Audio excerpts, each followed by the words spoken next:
Today, the Hazaras live in the west of Quetta and the east of Quetta in two different localities, which are sometimes now called ghettos.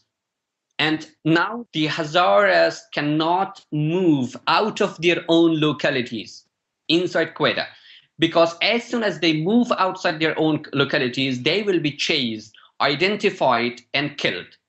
The nature of the attacks has been different. First, mostly the Hazara intellectuals and the officers were killed. Then the Hazara traders and businessmen were killed. And then later on, after 2008, then indiscriminate killings of the Hazaras is going on. Only in 2012, more than 60 Hazaras have been killed, which include women, which include students, which include children, which include old people, vegetable vendors. Last month, a bus which was taking the students to a university, that bus was exploded through a suicide attack. 4 Hazaras were killed. Now they are effectively under house arrest. If the Taliban is powerful in Afghanistan, it's more powerful in Pakistan. In the last few years, this jerk that Pakistan has made, or this rapid pivot Pakistan has made towards this fundamental Islamic movements, which has really destabilized Pakistan, has hit the Hazaras directly. They're a group that are easily attacked, and since they look different, they look different. These are Oriental-appearing people as opposed to the other people in Pakistan who are South Indian types or the continental types. You see situations, you read about situations where a bus is stopped and the Hazaras are pulled off and put off to the side and either killed or harassed or something like that. And you think, well, how could they tell who they are? Well, they can tell who they are. They look different. Their situation in Pakistan, and this is relatively new, this was not the situation when I was doing my work in Pakistan, but their situation now in Pakistan has become quite precarious. The Prime Minister says Afghanistan's transition to take control of its own security is on track to take place next year. Transition begins in coming months, and as you know, we expect this process to take 12 to 18 months. And at its conclusion, the majority of Australian troops will be able to return home. We're now unified behind a plan to responsibly wind down the war in Afghanistan. Since last year, we've been transitioning parts of Afghanistan to the Afghan National Security Forces, and that has enabled our troops to start coming home. There's an overwhelming sense of apprehension at the moment, largely because ordinary people tend to think that the notion that peace is coming is a spurious one that's being put out by Western powers as a justification for their decisions to quit the theatre of operations in Afghanistan.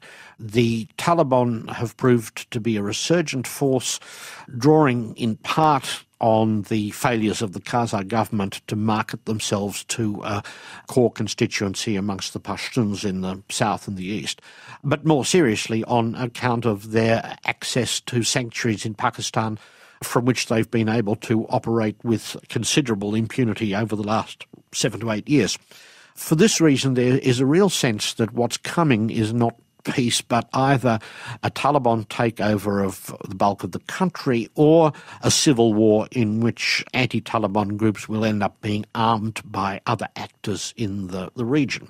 And here it's worth noting that the Hazaras were virtually the only group that more or less completely disarmed as part of the disarmament, demobilisation and reintegration progress in the early part of the decade.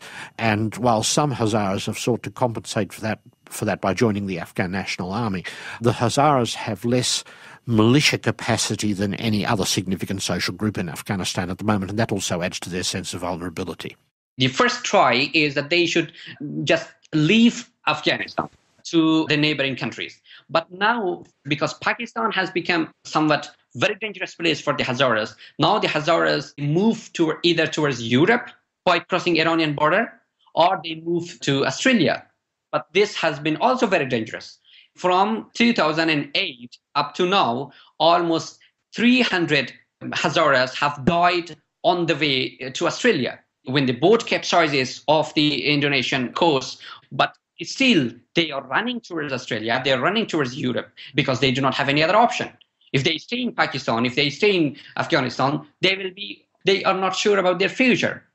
So now they take this all danger of traveling to Australia, of traveling to Europe, so that at least if they arrive there, they will have a better future for their children, for their women.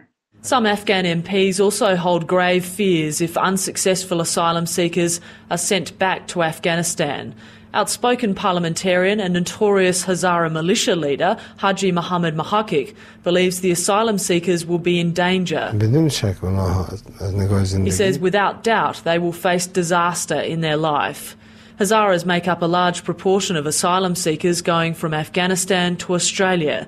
Their leaders say they're at added risk of persecution because many come from the provinces where the Taliban has a strong presence.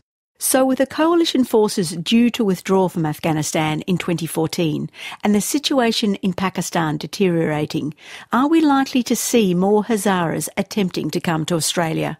In a way, the debate over whether we create pull factors by resettling people from Indonesia before they get on boats is a bit abstract, because what it ignores is that the push factors from Afghanistan are likely to be going up significantly in the next couple of years, in which case you hardly worry about pull factors, or you shouldn't, because you'll have to cope with substantially increased numbers anyway.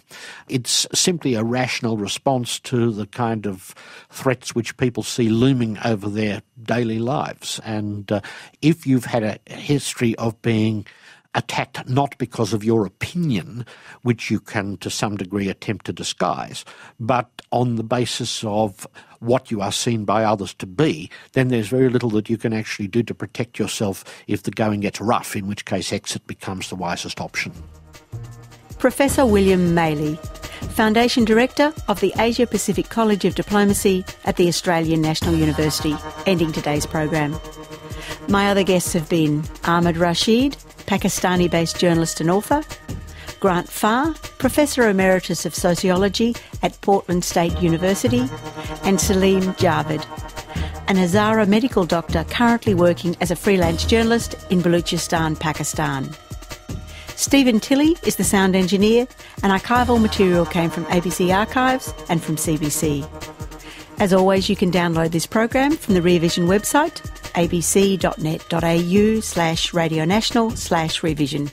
And while you're there, we always love to get your comments.